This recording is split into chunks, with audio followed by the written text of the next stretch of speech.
Okay, hi everyone. Thank you for still being here on this late afternoon Friday. And thank you, Leah, for the great introduction already earlier today. I'm very happy to hear there's already a question I hope I get to answer.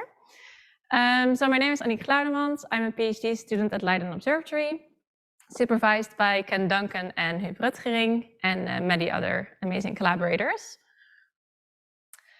So since it's Friday afternoon, I wanted to make this into a little bit of a story. And I learned in primary school that one way to tell a story is to use the 5 W's. So here are the 5 W's.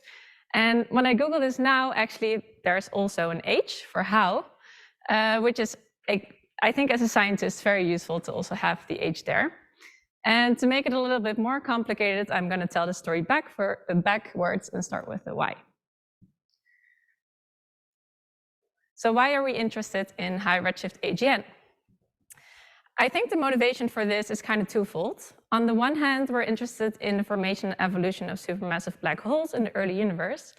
And we have found that around these high-redshift radio-loud AGN often host the most massive supermassive black holes. And these can put strong constraints on the formation and also the seeding models for these beasts. And on the other hand, we're interested in the large-scale structure of the universe. High-redshift AGN have been found in overdensities. So this is one way that we can start probing like very early cluster formation. And also we can use them to probe the Epoch of Reionization. So this is the time, the last phase transition when the universe went from neutral to ionized. And this is still not very well constrained. So one of the specific things that we can use high-redshift AGN for is to use it as a sideline to measure this 21 centimeter absorption. So this is exactly what the question was about. But don't get too excited. This is actually a simulation and not yet an observation. We have not been able to do this type of measurement yet, and I will come back to that. But this remains one of the paramount goals in this field, because that will be the first direct measurement of neutral hydrogen, the neutral hydrogen fraction in the early universe. So if we look at this radio-loud population, how we knew it a couple of years ago, here you can see all the radio-loud sources that were known. And you can see in the top right panel that there's a couple of different types. So we have the radio quasars, radio galaxies, and blazars. But as you can see, there's really only a handful known, and especially above a redshift of 6, which is really when you start going into this epoch of reionization, there's still only, 3, 4 sources known back in the day. And all the measurements that we had of their radio emission was all at high frequencies. So you can see that here too. This definition for the radio loudness is at a 5 gigahertz. So the motivation for our research is that there's only very few of these sources known. They're very rare, and we want to explore this parameter space at the very lowest frequencies, which we can now do. So where did we do this research? We did this research in Europe using LOFAR. So you already saw this picture before. So LOFAR is spread all across Europe to make international baselines. But the main core is located in the Netherlands. So this is just a pretty picture of the core. And it operates at the very low frequencies between 50 and 200 megahertz and a resolution depending on the baselines you use. And when did we start doing this research? Actually, LOFAR is already more than 10 years old, but it was only last year that we got the data set that we need for doing this rare types of quasar searches. So as Leah already mentioned, we need this very wide area. So last year was the data release for the LOFAR 2-meter sky survey, DR2, and you can see that in the black contours that this is really when we start probing this large area in the northern hemisphere. And here, just show you some of the specs for this survey. So this is what really changed my field. So how did we go about this? So we started looking at the known quasar population above a redshift of 5 in this LOFAR 2-meter sky survey. And as you can see, it's already very successful. We can already detect 36% of the known quasars with a 2 sigma confidence level. So this is already a lot more than only this radio-loud population that we find at the higher frequencies. And as you can see in the black points, we can stack all of these quasars too. And we have very confident detections up to a redshift of 6.5 in these 4 different stacking bins, but not yet in this highest redshift bin. Around a redshift of 7, this is still not constrained. So how do we now go about finding new quasars above redshift of 5? Because of course that's what this is all about. And for this, we want to use a combination of this radio and the thing that a lot of optical people use is trying to find the Lyman break. So this is called a Lyman break color selection. This is when you use a couple of optical filters because when your galaxy starts redshifting, or when you have a high redshift galaxy, towards the sideline, you have all the emission bluewards of the Lyman alpha line that starts absorbing by the AGN. And you get this very strong break. So when you look for a high redshift source, you're looking for dropout sources, basically.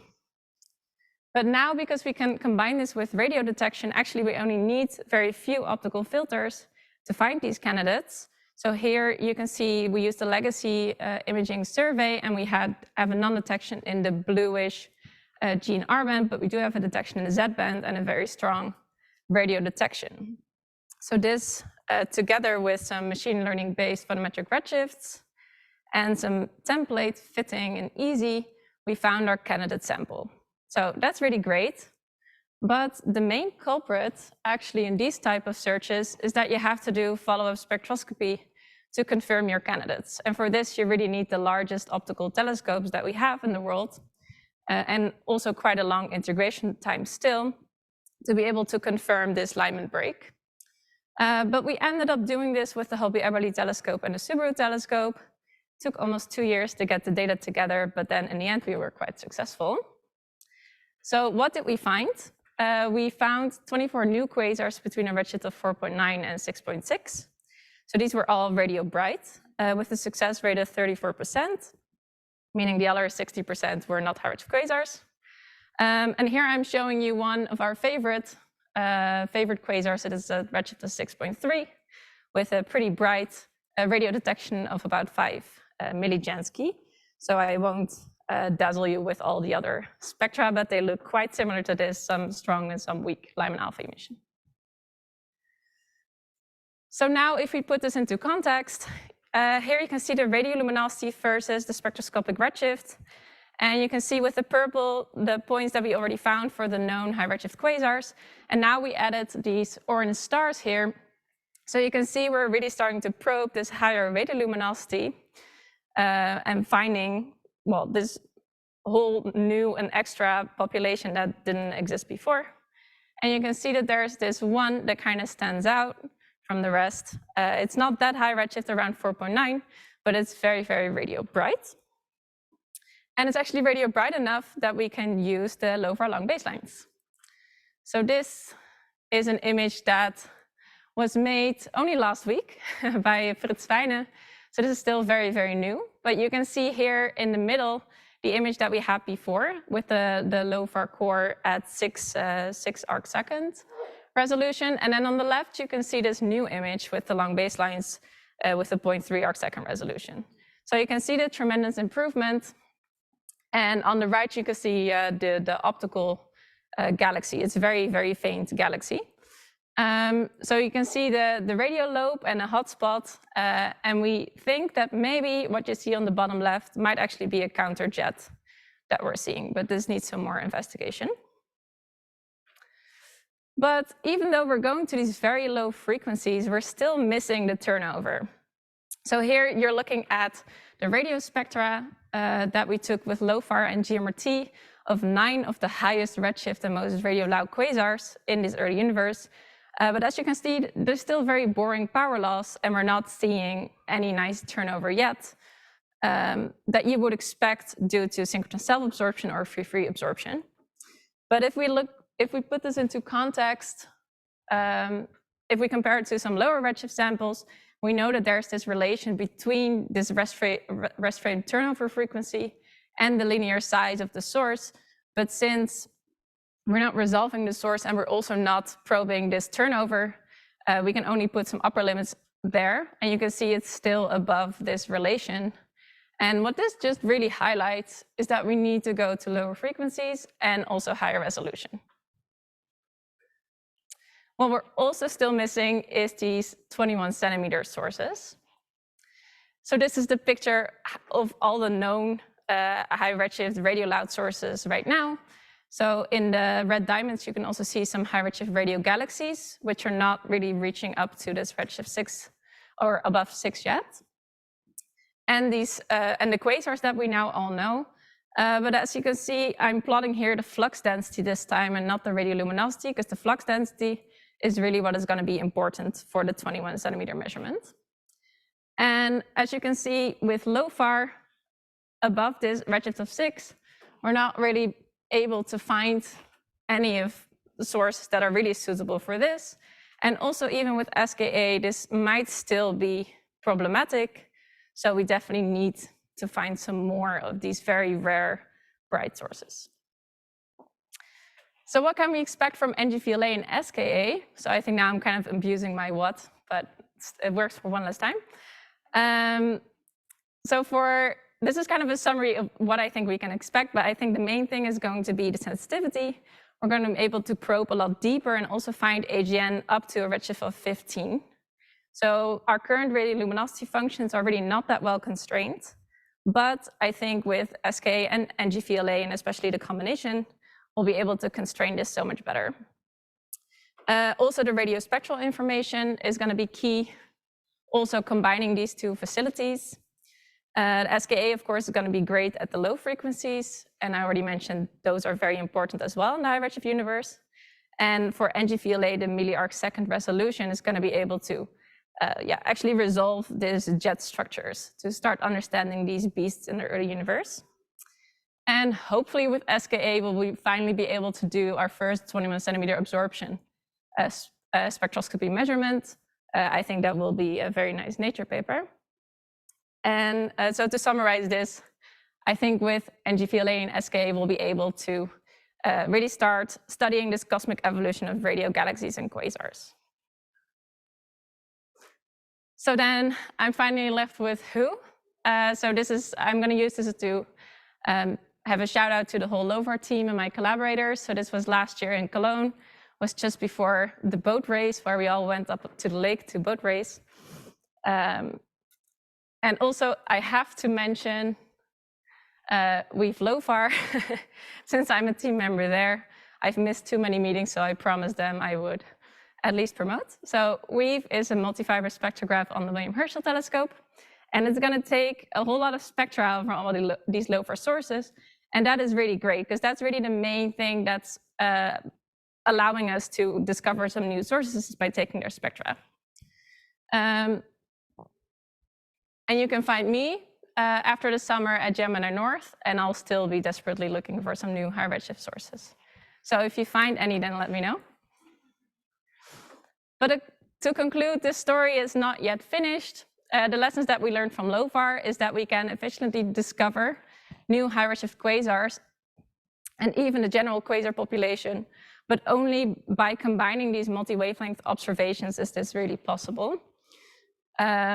And it's really vital to increase the sample size and start probing fainter populations to be able to do statistics on the evolution of these sources. So I think that's exactly what we'll be able to do with SK and ngVLA, studying these faint populations, getting their radio spectral information, start constraining their jet emission mechanisms, and also hopefully perform our first 21 centimeter absorption experiment. So thank you.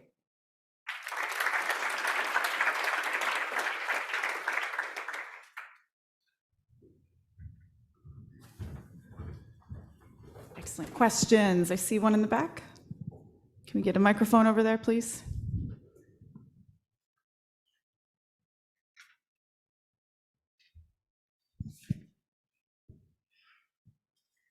Hi, thank you for the really great talk. I'm wondering, is there an idea for what the highest redshift quasars are? Because I mean, at redshift 15, the universe is only a couple 100 million years old, and is that enough time to get a quasar to turn on?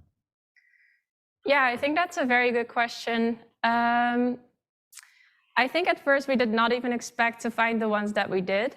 So in that sense, I think it's not yet really known, but we are finding these like radio loud beasts already like up to redshift 6. So I do, like all the models do predict we'll be able to find them up to a redshift of 15 or 20. So I do think these exist, but we definitely also, because of like the CMB scattering effect, we have to go to low frequencies and we have to probe deeper to be able to find them. Okay, there's a couple questions on the right side of the room here, or on my right. Thank you. That's very nice work. So, so do we understand correctly that from like machine learning, photoses and fitting, you get a sample that you then followed up spectroscopically, and then roughly 1/3 were high redshift AGN, right? Yeah. So, so what's the other 2/3? Yeah. And then in hindsight, could you train it better? Okay. The machine learner? Yeah, I was kind of expecting this question already, so I put it in the backup slides somewhere. So it's a bit of a combination. Oh, it doesn't work. Can you go to extra slides? Add to some spectra. No. Anyway, it's a combination. It's a combination of sources. It's a combination of like lower redshift AGN around a redshift of 1 and 2, very dusty, so they look very red. And also we're finding brown dwarfs. So that's usually what optical people find. But we are finding them too, which is, well, we're just writing this up in a paper now. They might be radio detected brown dwarfs, but they're very faint. That means they will be very distant. And it's still a little bit unclear whether the radio emission is associated to the brown dwarf, or is this just some like false association. So it would be a very interesting discovery in itself, actually. Okay, and I saw there was another hand back there, Tom.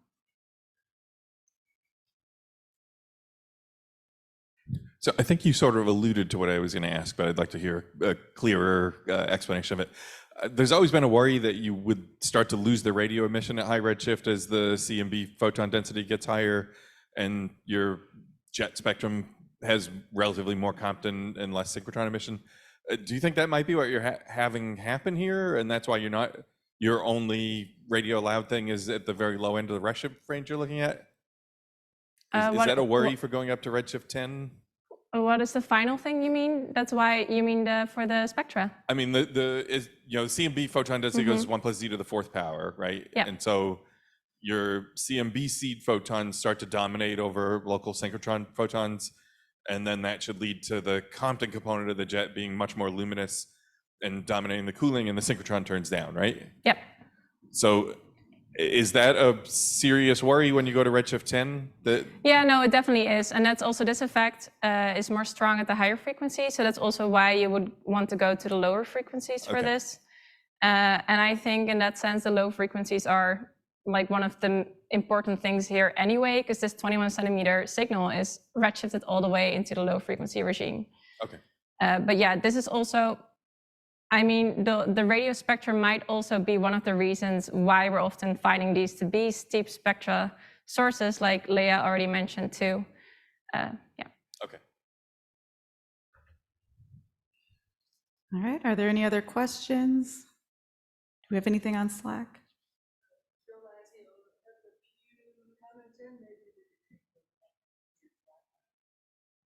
Okay. Yeah. All right, we'll continue the discussion on Slack, and let's thank Anniek again.